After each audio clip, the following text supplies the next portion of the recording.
Assalamualaikum warahmatullahi wabarakatuh. Waalaikumsalam. Para bapak dan ibu semuanya yang saya muliakan, yang saya cintai, alhamdulillah ini materinya spesifik. Materinya tentang bagaimana seorang muslim menyikapi pemilu, gitu ya. Iya. Iya, masya Allah. Bagaimana menyikapi pemilu? Yang pertama, jadikan sebagai ladang amal soleh. Enak, Bok? Jadikan proses ini sebagai ladang amal soleh. Jangan jadikan pemilu itu sebagai ladang tambah dosa, ladang ghibah, ladang gunjing dan lain-lain. Habis setelah amal kita, naudzubillah. Jadikan sebagai ladang amal soleh. Nah, caranya bagaimana? Caranya kita ikut berperan dalam kebaikan. Karena Rasul telah mengatakan setiap muslim itu ra'in, kullukum ra'in. Tiap-tiap kamu itu adalah pemimpin. Cuman kita sering nggak ngerasa, ya nggak? Ngerasanya yang pemimpin itu Pak Jokowi. Yuk, nggak salah. Jadikan ini sebagai ladang kita untuk menambah amal soleh. Jadi Rasul mengatakan tiap-tiap kamu itu pemimpin. Dan tiap-tiap pemimpin ditanya tentang kepemimpinannya. Terus Rasul sebut dari pemimpin yang tertinggi, al-imamu ra'in. Imam, pemimpin tertinggi itu ra'in, dia pemimpin. Wa mas'ulun an ra'iyati, dia ditanya sesuai dengan kepemimpinannya itu. Wilayahnya lebih luas tingkat kepemimpinannya. Hisabnya lebih panjang, lebih rumit. Terus warrajulu ra'in, seorang suami, seorang laki-laki pemimpin di rumahnya terhadap istrinya, terhadap anak-anaknya. Dan dia juga akan diminta pertanggungjawaban tentang kepemimpinannya. Kalau istri gimana? Wal mar'atu ra'iyatun fi baiti zawjiha. Seorang wanita, seorang istri juga pemimpin di rumah suaminya. Dan dia juga ditanya tentang kepemimpinannya. Suami masuk, istri masuk. Siapa yang bukan suami? Siapa yang bukan istri? Bapak ya. Jadi kan suami istri, semuanya jadi suami. Ya, kita suami, kemudian istri. Suami masuk sebagai pemimpin, istri juga pemimpin. Lah kalau pembantu gimana? Rasul mengatakan wal khadimatu ra'iyatun fi mali sayyidihi. Wal khadimu, pembantu itu juga pemimpin dalam mengelola harta majikannya. Dan dia juga akan ditanya tentang kepemimpinannya. Artinya apa? Rasul telah membagi tanggung jawab kepemimpinan ini habis. Semuanya tapis, dibagi kepemimpinan ini sesuai dengan porsinya. Ada pemimpin tertinggi, ada pemimpin rumah tangga, ada pemimpin di bawah rumah tangga ini, yaitu kemudian sampai kepada pembantu. Semuanya ada tanggung jawab dan pertanyaannya nanti di akhirat ada hisabnya. Ada hisabnya, diminta pertanggungjawaban. Artinya apa? Kamu gimana kemarin kepemimpinan? Ditanya. Bagaimana cara mendapatkannya? Bagaimana kamu menggunakannya? Manfaat apa yang kamu wujudkan? Penyimpangan apa yang kamu lakukan? Semuanya ada pertanyaannya. Jadi ini yang pertama. Maka dari itu jadikan perhelatan pemilu ini sebagai ladang kita menambah amal soleh. Dengan cara apa? Kita mengambil bagian sesuai dengan porsi kepemimpinan yang Rasul berikan itu kepada masing-masing orang. Kita mengutuk keburukan-keburukan, nggak selesai. Ibarat orang bilang mengutuk kegelapan, 1000 kali dikutuk kegelapan nggak bakalan jadi terang. Lebih baik nyalakan lilin, nyalakan lampu terang. Tapi lampu saya cuma kecil kok, cuma pakai HP. Walaupun cuma pakai lampu HP, tapi kalau semuanya menyalakan menjadi terang.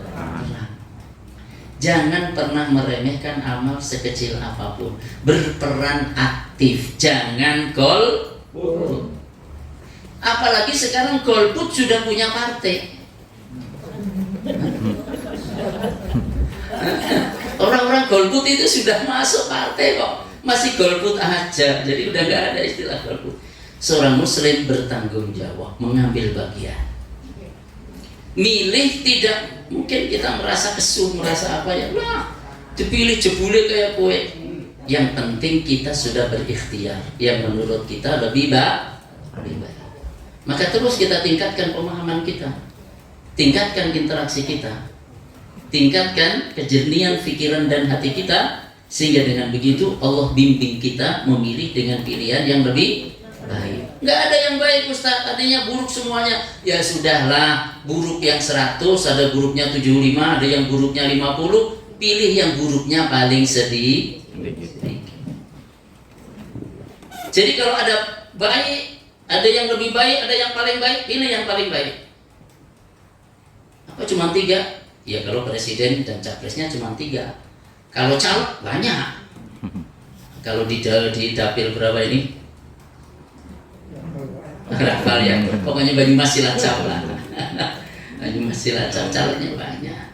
Yang provinsi, yang pusat, segala macam. Jadi yang pertama, jadi jadikan sebagai ladang amal soleh. Kita mengambil peran dan tanggung jawab sesuai dengan porsi kita. Ya. Dengan kata lain jangan masa bodoh. Enggak masa bodoh seorang urusan milih ya yang jadi pegawai ini ya tetap pegawai ini, enggak milih juga tetap, enggak sesimpel itu, Ya. Kata Utsman bin Affan, innallaha yaz'u bisultan ma la yaz'u bil Qur'an. Sesungguhnya Allah mencegah melalui kekuasaan apa-apa yang tidak bisa dicegah melalui Al-Quran. Coba datang ke Alexis, ya, Alexis apa? Jakarta itu, Jakarta. Iya, ceritanya ya tempat maksiat lah. Itu Alexis Jakarta tempat maksiat. Kenapa? Ya ngerti mau diberitakan. Terkenal gue.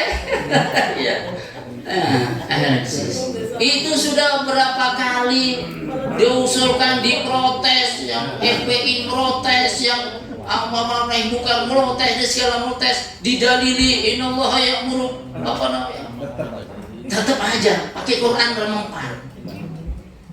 Tapi begitu pakai kekuasaan gubernur dengan tanda tangannya tutup, selesai tutup.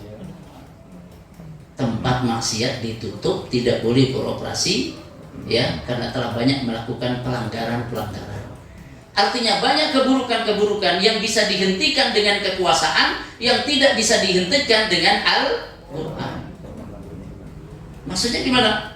Al-Quran ini difahami orang yang memiliki jiwa yang mengimaninya, tergugah untuk mengamalkannya. Tapi tidak semua orang tergugah mengamalkan, betul nggak? Nggak semua orang. Maka bagi orang yang hatinya tidak tercerahkan, tidak tergugah dengan nilai-nilai kebaikan yang disampaikan Quran, ini pakai tongkat kekuasaan. Itu pentingnya kekuasaan. Sekarang saudara-saudara kita di Palestina dijajah sama siapa? Israel. Sama Israel. Dibantu siapa? Amerika. Sama siapa lagi? Inggris. Yang ngasih Israel tinggal di Palestina siapa? Inggris. Karena dulu berada di bawah jajahan Inggris. Tahun 48 Inggris menyatakan keluar dari tanah jajahannya. Pada hari yang sama Israel menyatakan negara Palestina di bekas tanah jajahan Inggris. Itu kekuasaan juga.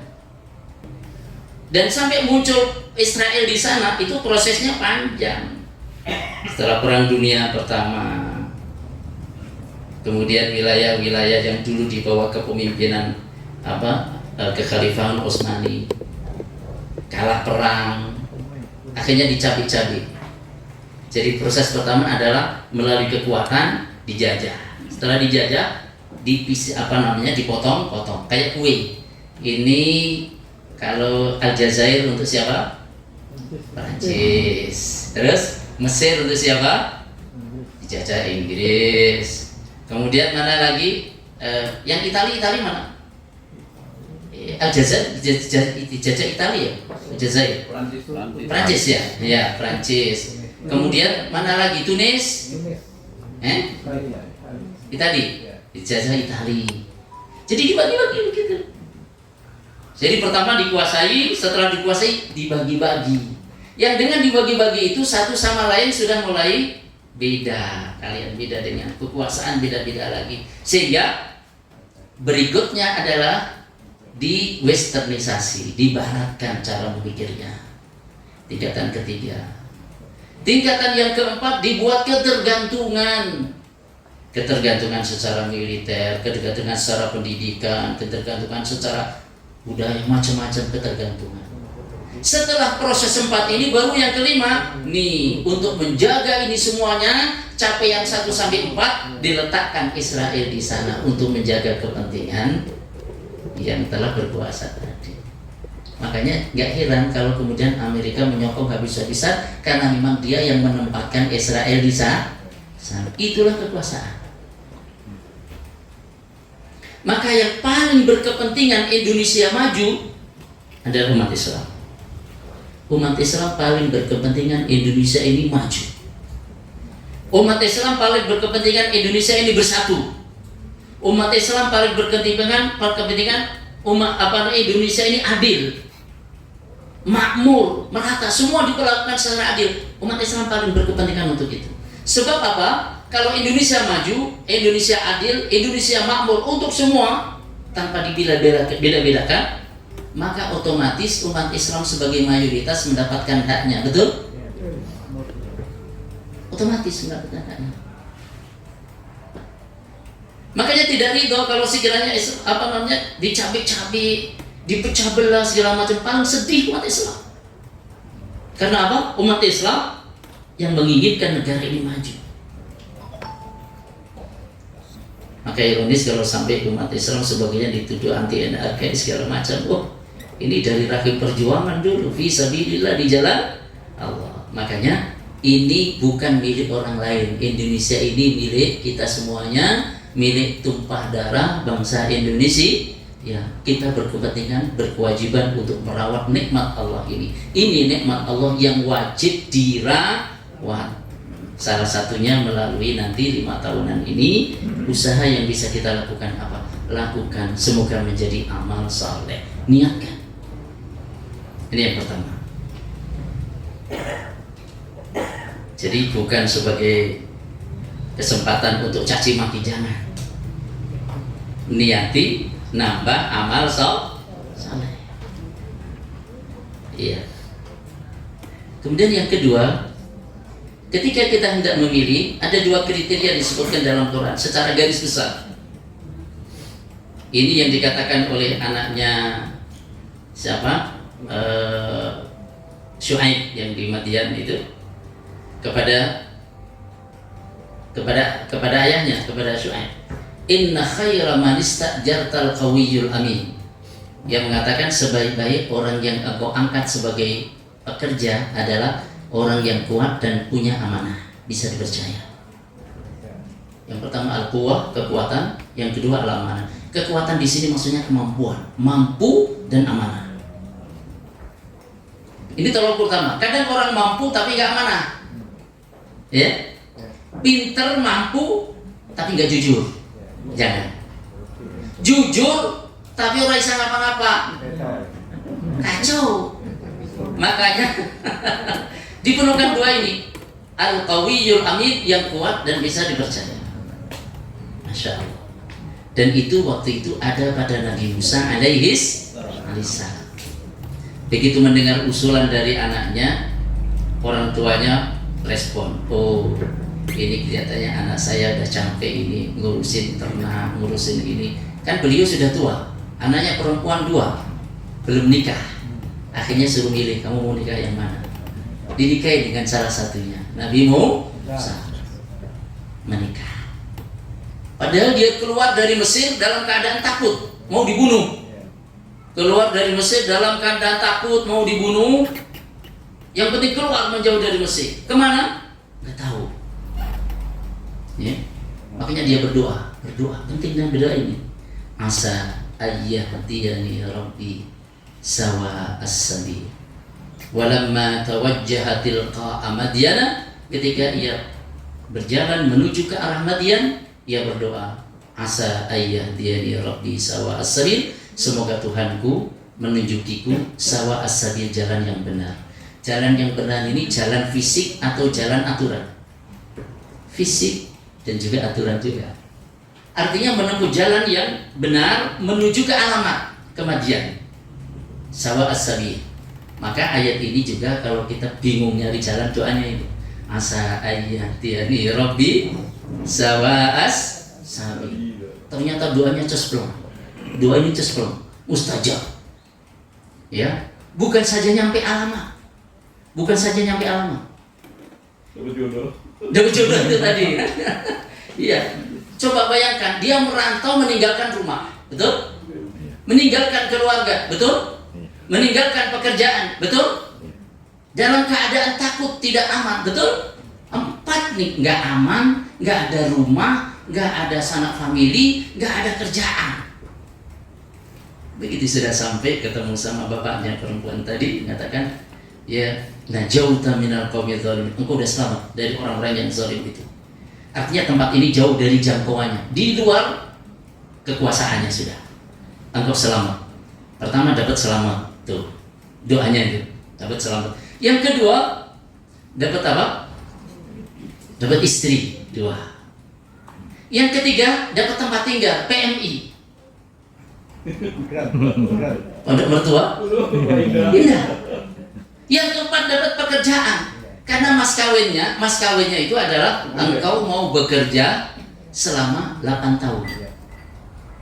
Jadi karena dia sudah tua, jadi ternaknya banyak, sehingga kamu saya nikahkan dengan anak saya. Mas kawinnya adalah kamu mengabdi bekerja selama 8 tahun. Kalau mau sempurnakan 10 tahun, itu up to you, terserah kamu. Enak banget ya. Dapat pekerjaan lagi, dapat upah, dapat gaji. Jadi sudah, istri dapat, rumah dapat, kerjaan dapat, gaji dapat, aman. Doanya apa? Asa ayyahdiyani Rabbi sawa as-sabil. Ya Allah, itu ayat berapa itu? Saya hafalin. Tanya sama Bu Heri. Anak baru itu. Tanggung jawab kayaknya. Nyari pokoknya sampai ketemu ayat itu. Semoga Tuhanku menunjukiku jalan yang benar. Doa ini diucapkan 5 dapat itu tadi dari Allah Subhanahu wa Ta'ala. Jadi pesan anak ini kepada orang tuanya, ini orang kan tadinya sebenarnya bantu, nggak minta upah tadi. Jadi ini kasihannya ada perempuan 2. Ini kenapa ceritanya kamu kok nggak ikut ke tempat di mana orang-orang sedang ngambil air kan untuk ternaknya. Orang laki-laki banyak di situ. Kenapa kamu di sini berdua sambil megangin menambatkan ternak? Iya, kami tidak bisa memberi minum untuk ternak kami sampai para penggembala itu pulang, laki-laki. Artinya apa? Menjaga kesucian diri, nggak mau berdesek-desekan dengan laki-laki. Benar terpaksa harus bekerja, akan tapi tetap menjaga kesucian diri. Melihat ini terenyuh. Sini. Tak ambilin tak bawain ternaknya untuk minum. Lihat, Nabi Musa itu, pemuda itu hebat, kuat tuh. Makanya lapor sama bapaknya, Pak, itu pemuda kuat dan bisa dipercaya, nggak macam-macam juga sama kita. Jujur, itu kalau kau jadikan sebagai pekerja, bagus Pak. Tapi banyak tanggap, yaudah deh saya nikahin sama kamu. Jadi al-qawiyul amin, orang yang kuat dan memegang amanah. Ini sehingga nanti ketika kita milih di TPS, kira-kira kalau kita tusuk dengan bismillah itu pantas. Kita tusuk Bismillahirrahmanirrahim, pantas. Tapi kira-kira kalau disuap, kita singgah lah insya Allah di sini tingkatannya beda. Di sebagian orang kan disuap 100.000 umpamanya 200.000, karena dapat 200. Bismillahirrahmanirrahim, niat ingsun nyoblos pemimpin yang baik apa yang bayar ini?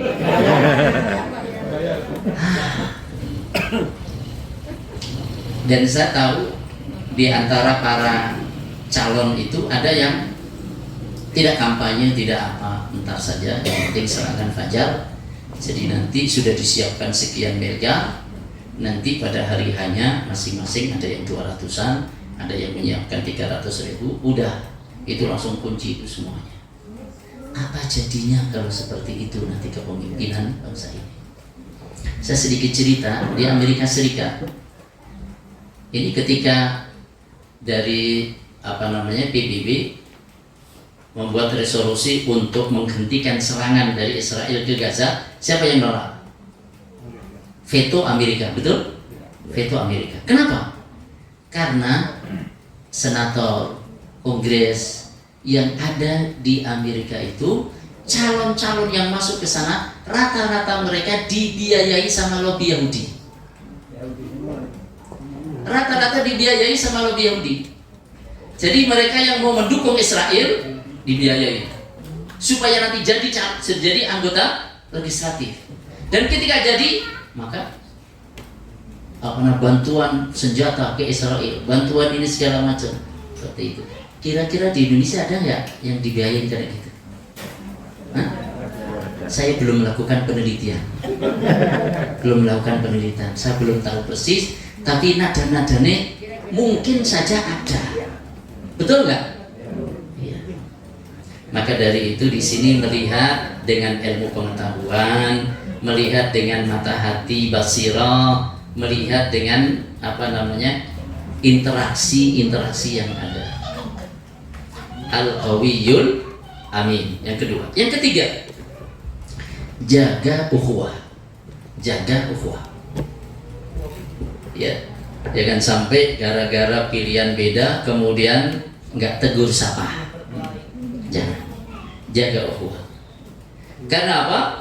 Kata Rasulullah Shallallahu Alaihi Wasallam, fa inna fasata dzatal baini hiyal haliqah. La aqulu tahliqu syar, walakin tahliqud din. Karena rusaknya hubungan antara seseorang dengan saudaranya itu pencukur. Aku tidak katakan itu mencukur rambut, melainkan mencukur agama. Agama yang kita jaga itu tadi, yang kita ingin hidup dengannya dan sampai mati dalam keadaan iman dan Islam, kita jaga. Di antaranya adalah dengan menjaga ukhuwah persaudaraan. Sebab rusaknya ukhuwah ini bisa mencukur agama, bisa mengikis agama. Na'udzubillah min dzalik. Jaga ukhuwah. Tapi ngeselin Ustaz. Ngeselin, iya. Kalau ada orang ngeselin nama kita, itu kesempatan dapat pahala gede. Pahala apa? Sabar. Enak di dia, dimaafin. Enak di kita juga. Memaafkan dengan apa? Orang yang dimaafkan dengan yang memaafkan, enakan mana? Benar. Orang salah sama kita maafin, enakan dia apa enakan kita? Iya, dua-duanya. Ada yang bilang enakan dia, ada yang bilang enakan kita. Dia benar enak dimaafkan, sehingga dihisab di akhirat nanti udah selesai antara kita dengan dia. Enak nggak? Enak. Tapi kita apa enaknya memaafkan dia? Enaknya adalah hati kita lapang. Ini di dunia. Ya, udah nggak ada beban. Ketemu juga wajar udah welcome aja, udah enak. Di akhirat nanti, karena kita orang yang suka memaafkan, Allah itu maha pemaaf terhadap orang yang suka memaafkan. Kita mendapatkan balasan sesuai dengan amal kita. Pemaaf, nanti Allah kasih maaf pada dia. Makanya kan, innallaha afuwun, Allahumma innaka afuwun tuhibbul afwa fa'fu anni. Ya Allah, sesungguhnya Engkau maha pemaaf, tuhibbul afwa, suka memaafkan, fa'fu anni, maafkanlah aku. Man la yaghfir la yughfar lahu. Siapa yang tidak mau memaafkan, maka ia tidak diberi maaf oleh Allah Subhanahu wa taala. Jadi yang lebih enak siapa? Memaafkan itu enak, memaafkan itu indah. Karena pahala dapat apa dong? Enggak dapat apa? Dapat maaf dari Allah, itu yang pertama. Dan pahalanya lebih besar. Apa dalilnya? Faman afa wa aslaha fa ajruhu 'ala Allah. Siapa yang memaafkan dan melakukan perbaikan, maka pahalanya ditanggung Allah. Kalau pahalanya ditanggung Allah, dirahasiakan oleh Allah, Allah lebih tahu betapa besarnya pahala itu. Jadi orang memaafkan itu bukan nggak dapat apa-apa, tapi dapat apa-apa banget. Tapi angel Ustaz. Halo? Angel? Angel apa angel?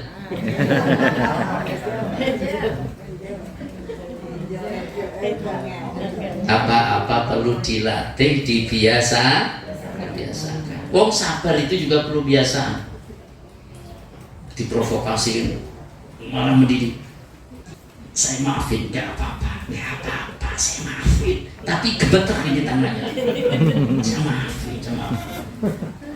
Besok lagi mau maafkan, iya saya maafin. Sudah agak kendor. Lama-lama, ya sudah apa. Nah, proses. Sampai ada orang di saudara kita juga nanya ke saya, Ustaz, saya ini normal nggak? Hah? Emang kenapa? Ya seorang dokter, saya tadi itu dimarah-marahin di kantor sama teman. Kenapa? Ya, tahu, saya juga nggak tahu katanya. Nah, ada masalah ini, saya dikira ini atau ini. Dan saya nggak tahu apa dimarahin. Nah terus, saya kasihan sama dia. Saya nggak marah, saya nggak sakit hati, enggak. Kasihan aja sama dia. Saya khawatir kalau nanti darah tingginya naik, saya khawatir itu. Memang darahnya tinggi. Kalau naik itu kan khawatir gitu. Jadi yang dinanyakan saya ini normal nggak? Dimarahin, dikata-katain gitu nggak marah. Nah, tapi sama maafin aja malah kasihan sama dia. Normal nggak kayak gitu? Kalau warung ada abnormal nggak? Iya. Karena saya, alhamdulillah Allah berikan kelapangan dan itu lapang dada. Walaupun yang bersangkutan yang disebut tadi nanti pada waktunya juga ternyata memang kena stroke, kemudian separuhnya nggak bisa bergerak, padahal dia kerjanya harus menggunakan tangan itu, gitu. Ini dan yang lain. Ya semuanya ada ketentuan dari Allah Subhanahu wa Ta'ala. Yang namanya hidup ini ya ada sehat, ada ada tua, ada mosok nom terus. Ya ada hidup, ada mati. Hanya mati itu kan rahasia Allah Subhanahu. Kita tidak tahu apakah saya belakangan atau bapak dan ibu duluan. Atau sebaliknya. Atau sebaliknya. Begitu. Lagian kalau orang hidup terus juga bingung di dunia ini. Ya? Penuh ya. Umpamanya mohon maaf, Pak Haji Suprapto ini umurnya 2 tahun lagi 80. Padahal sebenarnya sekarang umurnya sudah 81. Tapi gak nyadar beliau. 81 umur jenengan. Sekarang ini nada-nada aja itu. Maksudnya 81 berdasarkan kalender Hijri. Ya. Nabi Muhammad umur 63 itu kalender Hijriah. Jadi setahun kalender yang Masehi itu dengan kalender Hijriah selisih kurang lebih 11 hari. 11 hari kali 78 berapa? Kemudian dibagi 354 atau 55. Itu jadinya ya kurang lebih sekarang 81. Jadi kalau Bapak ditanya umur berapa? 81. Kata KTP 78, kata Ustaz Arwani 81. Jadi Nabi Muhammad umur 63 tahun itu kalender Hijriah. Saya sekarang kalau kalender Masehi 61. Tapi kalau kalender Hijriah saya sudah 63, sudah waktunya. Sudah waktunya Nabi Muhammad waktu itu wafat. Adapun saya nggak tahu, sudah dikasih umur sampai panjang gini juga nggak nyangka saya, nggak nyangka. Kira udah mati waktu tahun 2000 dulu. Iya. nyangka, saya baik sangka aja sama Allah, ya Allah mau diambil ya ini. Bisa pada renung balik kole-kole. Masya Allah, makanya saya masih ingat Bapak Ibu kunjung waktu itu, Masya Allah, nengok yang nggak sempat ketemu, ada yang nulis catatan, dan ternyata tulisan-tulisan itu terkenal. Ada yang menulis kataballahu laka ajra was as-sabra wal ajr, semoga Allah menulis untukmu kesabaran dan pahala. Ada yang nulis pakai bahasa Inggris juga. I don't know what to say, but I know and believe that Allah loves every mu'min. Oh gitu. Indah sekali ini. Yang ngasih itu orang Purwokerto. Udah lama saya nggak ketemu ini. Masya Allah. Jadi saya tidak tahu apa yang harus saya katakan. Karena nasihat Ustaz aku betul. Tapi saya tahu bahwa Allah itu mencintai dan yakin Allah itu mencintai setiap orang yang beriman. Jadi yang ketiga, jaga ukhuwah. Jaga ukhuwah. Tugas kita adalah mengkomunikasikan kebaikan yang kita yakini. Ini yang lebih baik, ini yang lebih prospektif untuk membangun Indonesia ke depan lebih baik, ya. Ya, kita yakinkan orang, kita ajak orang, jangan diam, diempet sendiri, jangan. Namanya amar ma'ruf nahi munkar di sini nih. Ya. Tidak adil kalau kita menuntut orang-orang yang akan menjadi pemimpin itu agar berbuat maksimal, sementara kita hanya nonton, nggak adil. Jadi ada sementara orang yang tugasnya, yang kerjaannya itu hanya komentari, menuntut supaya ini semuanya baik, tapi dirinya sendiri nggak mau terlibat, maunya minta. Ini nggak adil ini. Nyuruh supaya para calon-calon itu berlaku adil, jujur, tidak korupsi, tapi begitu calon-calon itu pemilihan dimintain duitnya. Kalau enggak saya pilih. Coba yakinkan pada orang lain, ajak orang lain. Adapun orang yang sudah kita yakinkan dia tidak mau, urusan kita sudah selesai dengan Allah Subhanahu. Kita sudah dapat pahala, sudah. Amar ma'ruf nahi munkar, merubah menuju kebaikan. Kita melakukan itu. Yang keempat, jangan membuat fitnah. Jangan membuat fitnah. Makanya kalau ada berita ini segala macam, jangan langsung share. Apalagi itu videonya umpamanya begini-begini, lihat dulu sampai utuh. Karena boleh jadi belakangnya beda dengan narasi awalnya. Saya tidak berani meng-share video sebelum saya tonton secara utuh. Setelah saya tonton secara utuh pun saya masih lihat dulu, ini pakai AI apa enggak?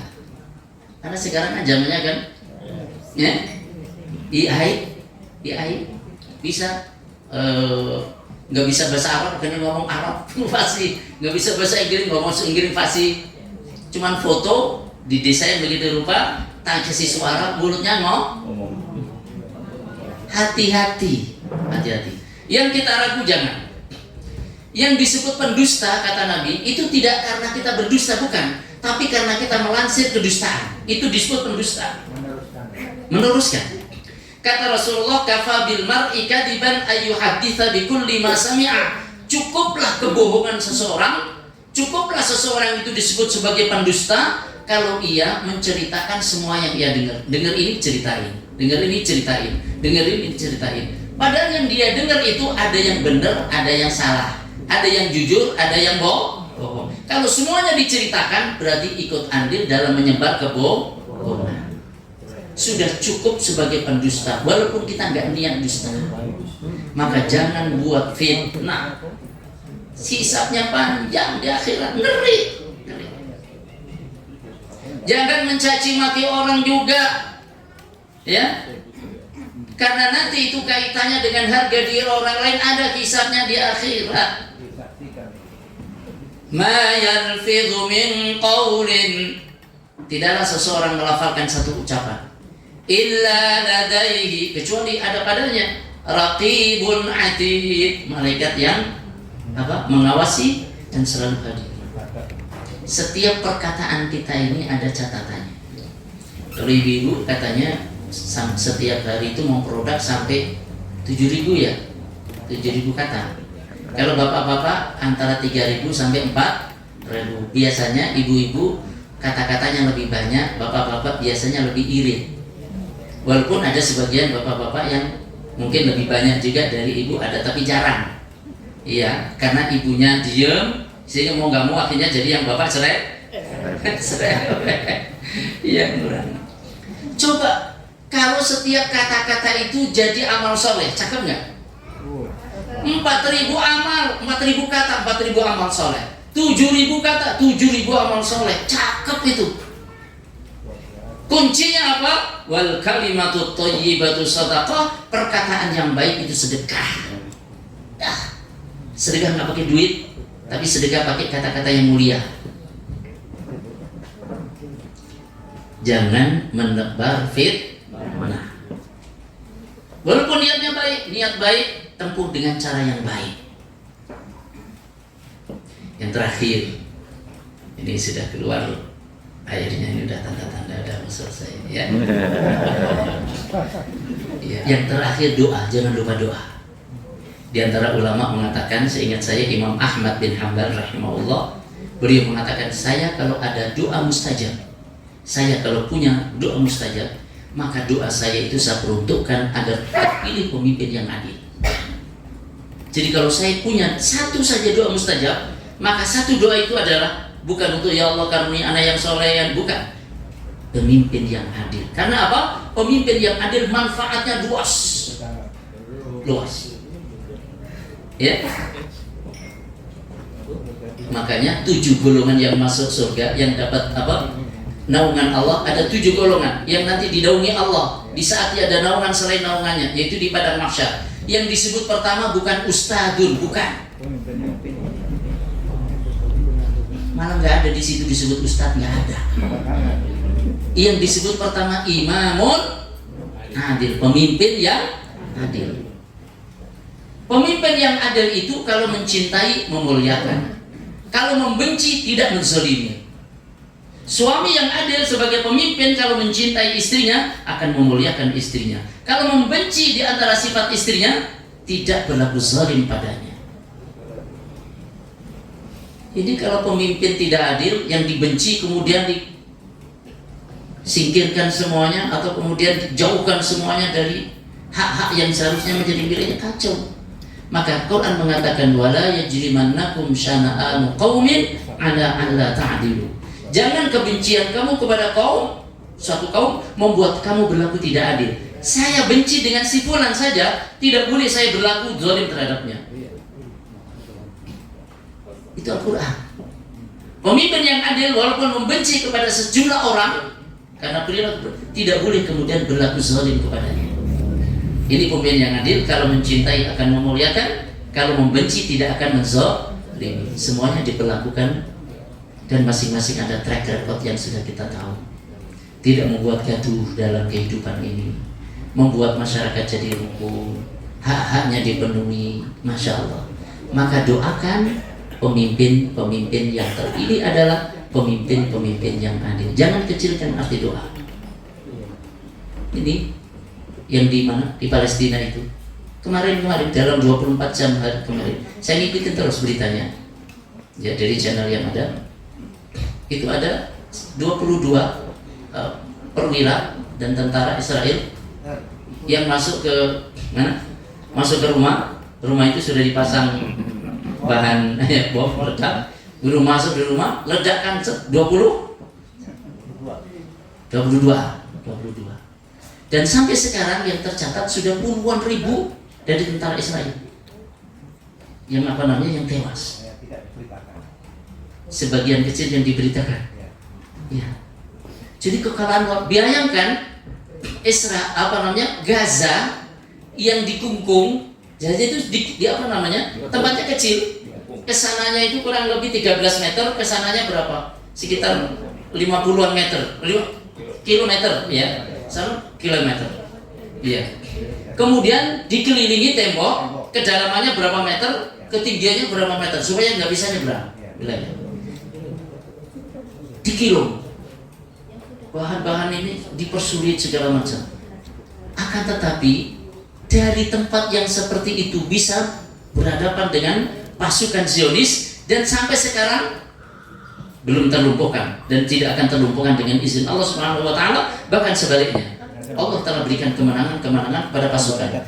Karena pasukan perjuangan ini tidak bisa dilumpuhkan, akhirnya Israel membabi buta, membunuh anak-anak, membunuh wanita, kemudian rumah dihancurkan segala macam. Luar biasa.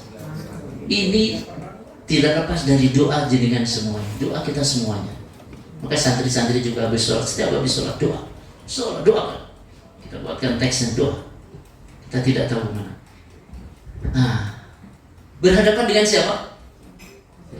Israel. Berhadapan dengan siapa? Superpower Amerika. Dibantu siapa? Inggris. Eropa bantu. Berhadapan dengan siapa? Gaza. Ini hikmahnya negara-negara Arab gak bantu militernya. Ini hikmahnya. Faedahnya apa? Kalau negara-negara Arab bantu militer, kemudian Israel kalah, ya pantaslah.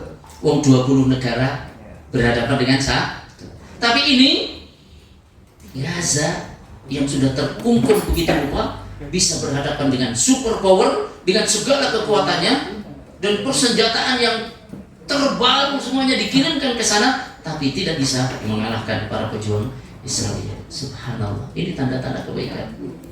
Tanda-tanda kebaikan untuk kita semuanya. Semoga Allah senantiasa memberikan kekuatan pada saudara kita. Jadi pertama, jadikan sebagai amal ladang amal saleh. Yang kedua, pilihlah yang punya kemampuan dan amanah. Yang ketiga, jaga ukhuwah, jaga persatuan.